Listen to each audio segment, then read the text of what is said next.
IPL ഇന്ന് രണ്ടാം മത്സരമാണ് Kolkata night Riders vs Mumbai Indians. നമുക്ക് രണ്ട് ടീമിൻ്റെയും പോസിബിൾ ലൈനപ്പിലേക്ക് ഒന്ന് നോക്കാം. മുംബൈ ഇന്ത്യൻസിൻ്റെ ലൈനപ്പിലേക്ക് വന്നാൽ Rohit Sharma, Quinton de Kock, Tilak Varma number 3 വരും, number 4 Suryakumar Yadav, number 5 Hardik Pandya, number 6 Naman Dhir, number 7 Sherfane Rutherford or Will Jacks കളിക്കാനുള്ള സാധ്യതയാണ് കൂടുതലും.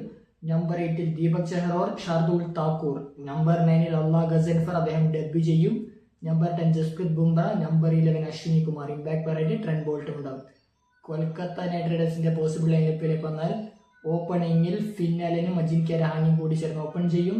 നമ്പർ 3 ലങ്ക്രീഷ് രഘുവൻഷി വരും, number 4 Cameron Green, number 5 Rinku Singh, number 6 Anukul Roy or Manish Pandey or Rahul Tripathi, ഒരാൾ കളിക്കും.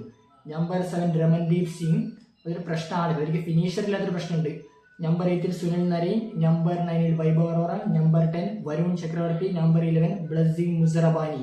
ഇമ്പാക്ട് പറയായിട്ട് ഉമ്രാൻ മാലിക്കോ കാർത്തിക് തേക്കൊക്കെ കളിക്കാനുള്ള സാധ്യതയാണ് കാണുന്നത്.